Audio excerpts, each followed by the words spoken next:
Muşu bugünkü sohbetimizge münasebetlik İbn Qayyim rahimahullah'ның bir gipi var. Bu gipini muhim dep qaragaçqa, ahmiyeti var dep qaragaçqa men şunu bir dep öteşini toğru tapdım. Biz haya hakkında ketyapmiz. Emniyette haya ikki xil holatning hosilati.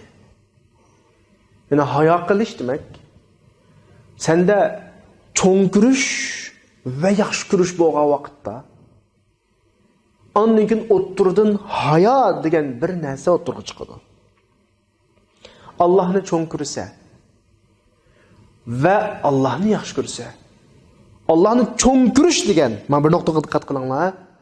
Allohning qudratini tushunib yetsa, xiloflik qilsang Allohni jazolaydiganligini bilsa, Allohning do'zaxoligini bilsa, manliq chiqqan vaqtda Alloh seni qo'rqitadigan bir kuchga ega degan gap. Sen buni to'liq eding. Shuni cho'ng ko'radi inson. Alloh subhanahu. Chunki do'zaxo Allah qahhar sifati va azab alim ba, azabı muhim ba. Bu noktalarımız Allah'ın çoğun körümüz. Çünkü xilaf qilaq jazolanamiz. Yani bir taraftan Allah bizning Rabbimiz o'qaç.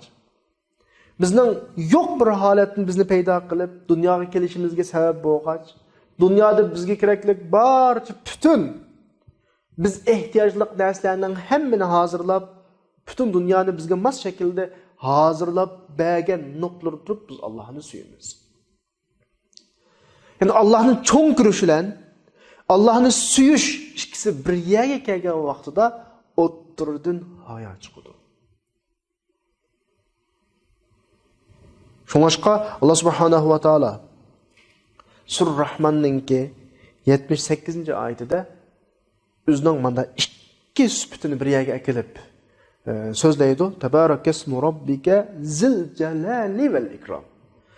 Jalal egisi bo'lgan, ya'ni buyuklik egisi bo'lgan va ikrom egisi bo'lgan, muhabbat bizga bergan nurg'un noz ne'mat egisi bo'lgan, muhabbat egisi bo'lgan Allah subhanahu wa taala haqiqatan de büyüktür davatıdı bu ayette. Yani özünün bu yerde iki tane nazik sıfatının işkine geldi. Jalal sıfatı ki büyüklük sıfatı. Allah'ın jalali degeni Allah özge karşı çıkanlarını cazalayalaydıgan küçük ege. Devzuhu var Allah'ın ki, kahr var Allah'ın ki. Ve Allah'ın yeni birisi ikram sıfatı ki bu biz Allah koygan muhabbetini ispatlaydıgan sıfat.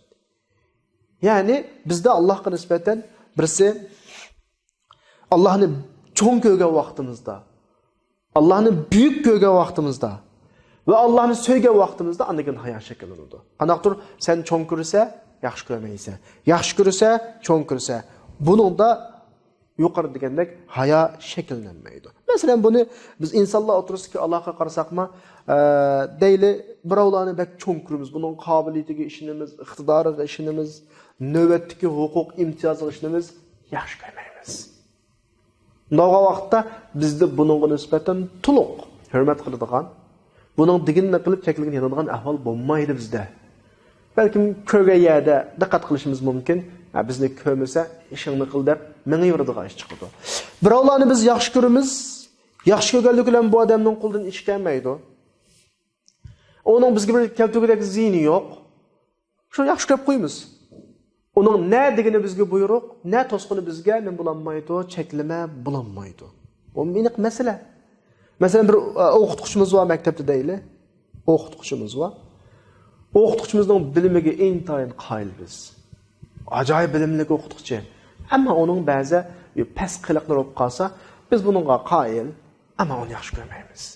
Esonda bo'lsin, haya qilishning asosiy turtkisi biz bayatın degandek iki xil holat o'rtaq tepilgan vaqtida andigan haya shakllanadi. Yani onun da jalal tepilgan vaqtda, o bizning ko'zimizda büyügen vaqtida, onun qahrga ishongan vaqtimizda, kuchiga ishongan vaqtimizda onu cho'ng ko'ramiz, qo'rqamiz va onun bizga qilgan ikromlari, ne'matlari, nozu ne'matlari bilan biz uni yaxshi ko'rgan vaqtida uni rozi qilishga intilamiz. Shuning bilan bu xil ta'zim, buyuklash, cho'ng ko'rish bilan bu xil muhabbatning o'ttirdan haya qilish chiqadi. Haya qilish demek biz sohbetimizning beshida deb o'tganimizdek Allah subhanahu va taolo sizib qo'ygan siziqdan chiqmaslik. Haya qilish degan bu bo'ladi.